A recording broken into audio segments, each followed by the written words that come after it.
one-trick pony. No one-trick pony. We got 2 rounds.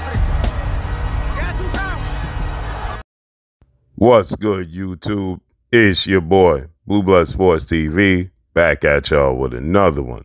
So, you heard the epic moment between undefeated, retired, iconic Hall of Fame superstar boxer turned promoter and founder of Mayweather Promotions, the man known as Money, formerly known as Pretty Boy Floyd Mayweather Jr., an undefeated, unified 3-belt WBA, WBC, IBF, welterweight world champion superstar boxer who is widely considered by many to be the top 2, if not number 1, definitely top 5 pound for pound best fighters in the world, and Errol "The Truth" Spence Jr., who has a record of 28 wins, no loss, no draw, 22 big wins by way of knockout, 33 years of age, 5'9.5" with a 72-inch arm reach.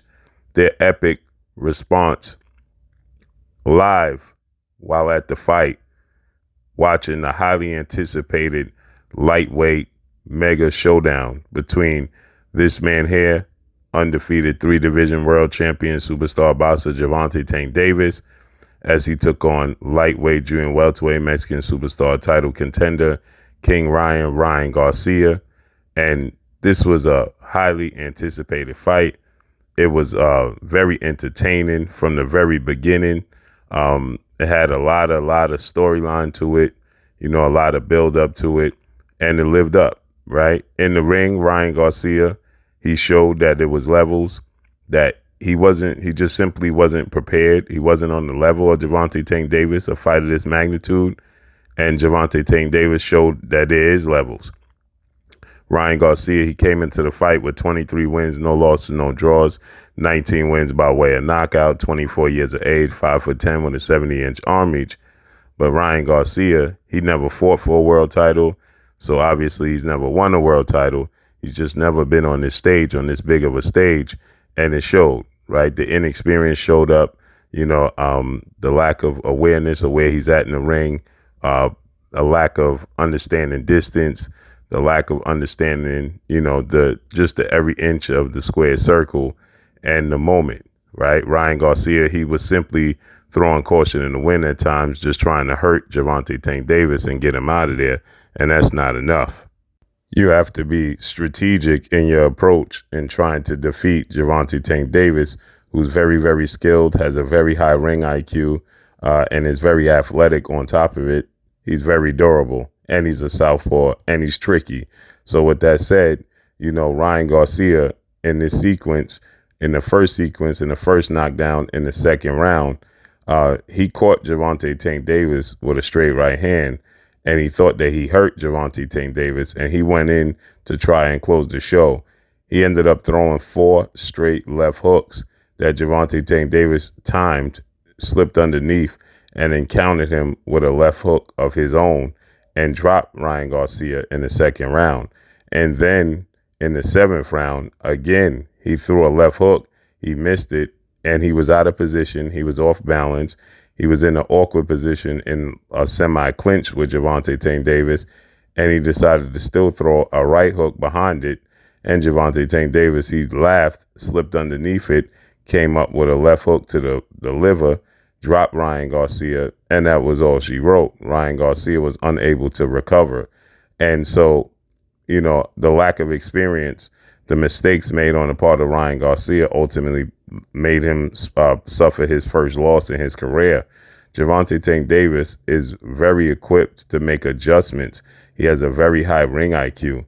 He understands distance. He's very cool, calm, and collective under pressure. He knows how to, slow down the moment. He knows how to deal with adversity. When he got caught with the right hand, the referee, Gervonta Tank Davis was clinching. He was tying up. He was holding on.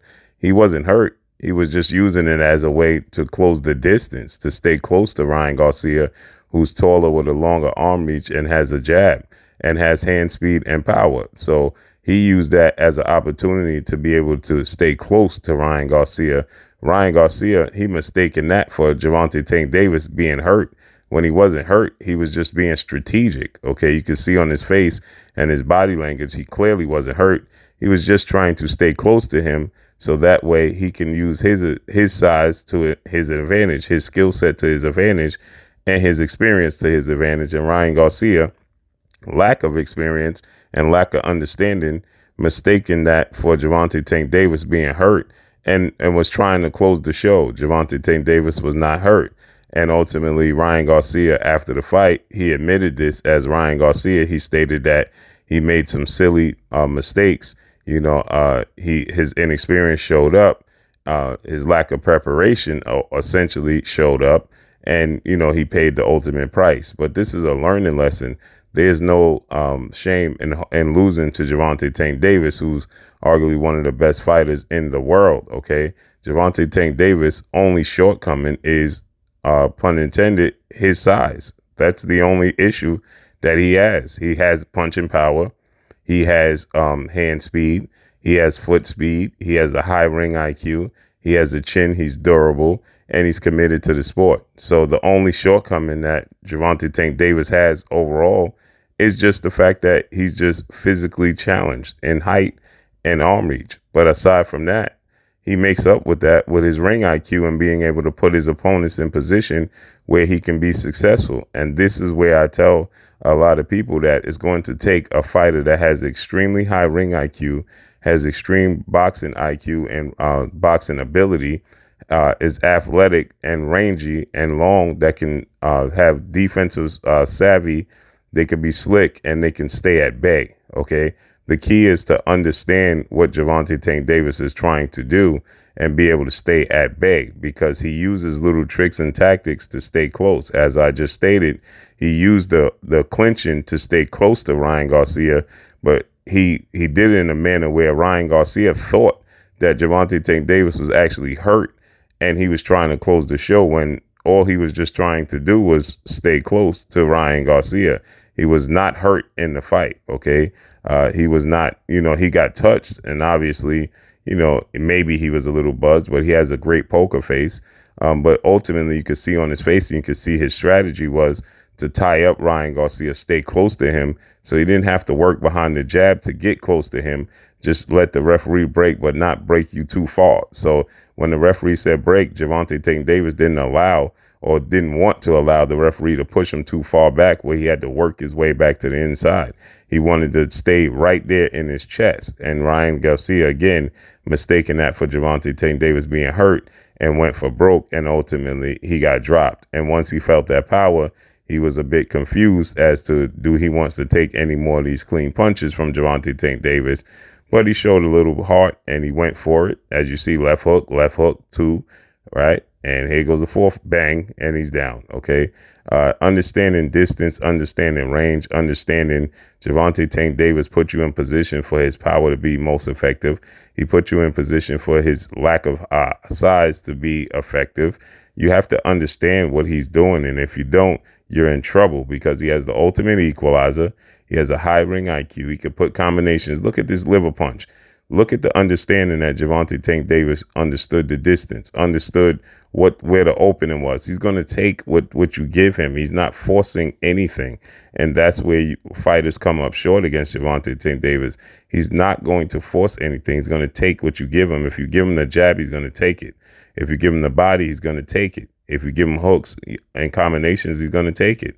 And he's equipped to do all things. And so you have to be able to make it a boring fight. Stay on the outside, box him rangy, OK, box him long, and win on points. Because if you try to go in there and, force of punishment on Gervonta Tank Davis, you're going to end up in an extreme bad way. That's just the facts of the matter. You're going to be in a bad way. And so Gervonta Tank Davis understood this, and Ryan Garcia, after the fight, he understood this. And as Errol Spence, you heard Errol Spence, he said he got overconfident. Exactly. This is what I told you guys was going to happen in the beginning, before the fight even happened. I told you the worst thing that could happen to Ryan Garcia is that he land a clean punch on Gervonta Tank Davis, because in his brain, he's going to believe he can do it again, and he simply can't do it again, right? And that's what Errol Spence, I told you guys that in the breakdown. And what did Errol Spence tell you? He got overconfident. And what did Floyd Mayweather tell you? He's a one-trick pony. The left hook, okay? He looks for the left hook subconsciously. It's just muscle memory. He can't help himself because he practices bad habits and he don't work on making his jab and making his right hook and making his uppercut, a natural reflex. Okay, he makes that second nature. You can see he's thinking about using those things, opposed to when he has his that left hook, it just comes out because it's muscle memory. So Floyd Mayweather called him a one-trick pony, and Errol Spence said he just got overconfident, as I told you guys. But that's all I got for y'all. Make sure you hit the like button, drop a comment in the comment section. Let me know what y'all think. Y'all already know what it is. It's your boy Blue Blood Sports TV. Hate, like, comment, and subscribe. You haven't subscribed, hit the subscribe button, hit the like button, hit the bell icon to get all the new notification. Follow me on Instagram at Blue Blood Sports TV, all in one word. Y'all already know what it is. It's your boy Blue signing off. I'm gone. Peace. Garcia, You're watching Blue Blood Sports TV. Wow.